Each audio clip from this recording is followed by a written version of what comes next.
The most powerful nation on earth, the United States, I believe it's still the most powerful nation on earth, has spent perhaps $1 trillion in the past 20 or 30 years fighting its war on drugs.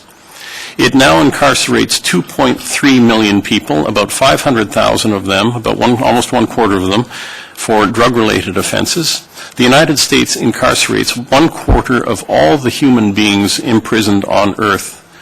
Surely, if this model of dealing with drugs through the criminal law could work, the United States, with all the resources at its disposal, could have made it work. Instead, it has an ongoing drug problem. It has exported drug violence to producer countries around the world. It has left a trail of destruction around the world because of its domestic drug policies. And this bill just continues that very same trend. As I say, it's tinkering with the cosmetics of prohibition, while the structure, the foundation of prohibition is seriously flawed.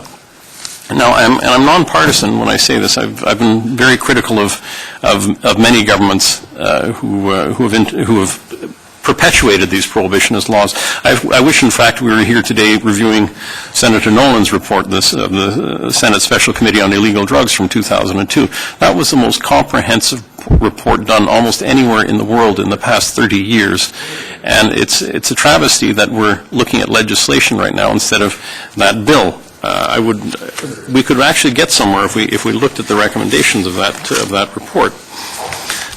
Prohibition sows the seeds of its very own failure by creating this lucrative black market. We can't overwhelm this economic fact with law. And the other thing I'll point out is that, we have people talking about all the harms associated with drugs right now. All the harms that we are seeing with drugs in our society now, not except from alcohol and tobacco, but with the illegal drugs, have occurred under a system of prohibition. It's not as if we had a free-for-all with drugs, and then now we're saying we need prohibition to correct the problem. All these problems we're seeing, the spread of disease, the growth of organized crime, the violence associated with drug gangs in Canada, these happened under a system of prohibition. And what are we doing? We're doing what I call the Humpty Dumpty approach to drug policy. We don't have enough horses and enough men, so let's get some more. And we're going to try to win the war using the same tactics that we used before. It makes no sense. This government and previous governments, of course, are concerned about violent crime. But what is one of the major sources of violent crime in this country? It's drug prohibition. Why do we have many illegal weapons in this country? It's because the illegal trade in drugs is regulated not in the courts, but by weapons. So if we really want to deal with drug-related violence, we need to deal with the violence associated with the trade. The only way you can deal with that is to move away from a system of prohibition. In fact, and I've quite often heard groups like the RCMP and many government spokespersons over the years say that, look, the major source of financing for organized crime in Canada, and this is true in many other Western countries as well, is the drug trade. Well, why is the drug trade the major source of financing for organized crime? Because of prohibition.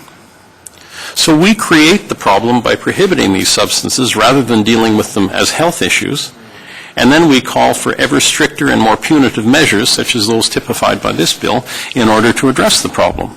So what are we going to do? We're going to clog the prisons. Maybe we're a long ways away from the U.S. rate of incarceration, but we're getting there. We incarcerate probably about 115 to 120 people per 100,000. The United States incarcerates around 700 people per 100,000. It's the most punitive nation on earth.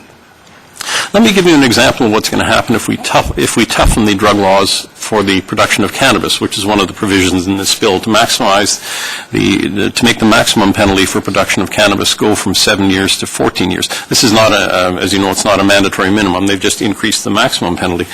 Well, I suspect what's going to happen is it's going to turn the trade more and more over into the hands of organized criminals, because the ma and pa producers might be sensitive to the risk of more serious penalties.